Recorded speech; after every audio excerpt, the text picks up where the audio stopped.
sanglant.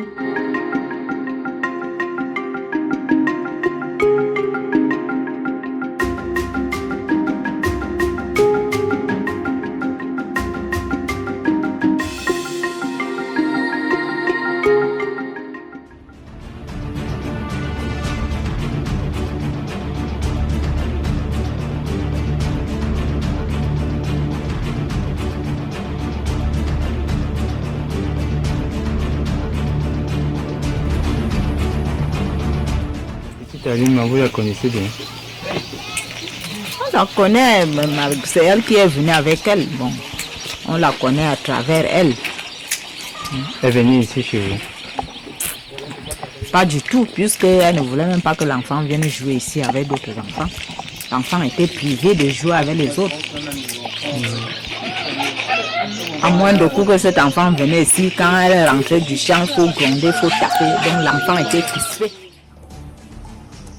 Bonjour. Comment tu t'appelles?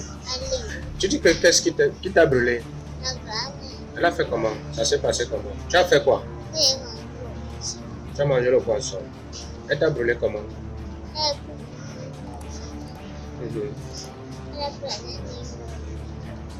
Ok, merci beaucoup.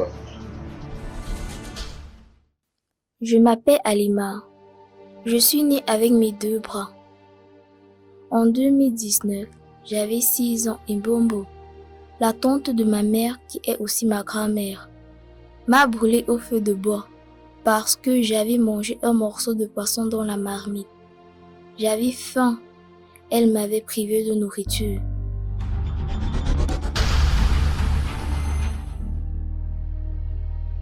Je suis née dans une famille de 7 enfants. Mon papa est mort en décembre 2018. Quelques semaines après, notre grande sœur est morte. Elle avait mal au ventre et ma mère n'avait pas d'argent pour l'amener à l'hôpital.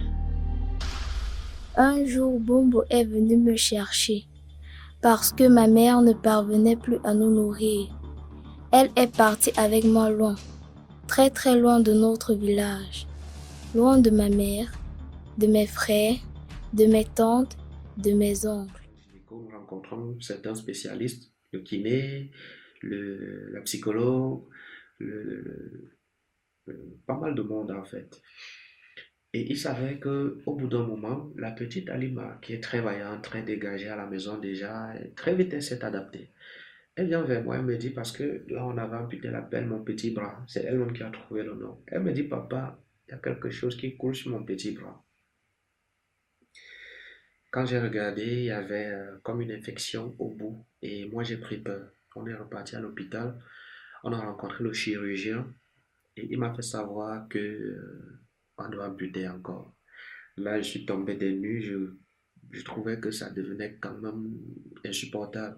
À 6 ans, être amputé comme ça 2 fois, je me disais que ce sera peut-être la fois de trop parce que jusqu'à présent, elle était très fière, très gaie. Elle vivait sa vie normalement maintenant malgré qu'on avait des séances à l'hôpital et je me disais que la deuxième fois ça va être la fois de trop où elle ne va pas pouvoir supporter encore. Tu ne vas pas pleurer? Oui. C'est parce que tu es grande. Mais si j'ai un grand fille. Voilà.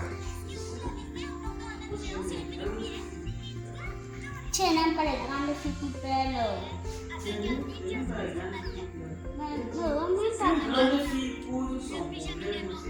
Non, même pas pleurer.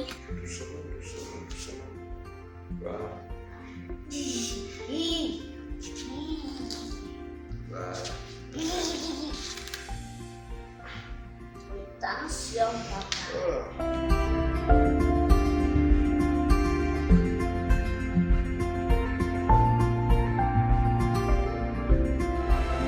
Je vais vous présenter à ceux-là qui s'intéressent, qui voudraient bien s'intéresser à l'histoire de la petite Alima. Je suis l'agent-major Diti Raphaël, commandant la brigade gendarmerie de Tonga depuis le 5 août 2019.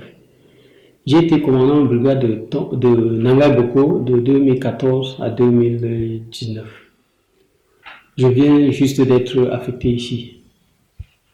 Donc vous confirmez qu'au moment des faits, vous étiez encore... C'est effectivement moi qui ai fait l'enquête sur le petit Alima qui a été sérieusement brûlé par sa grand-mère.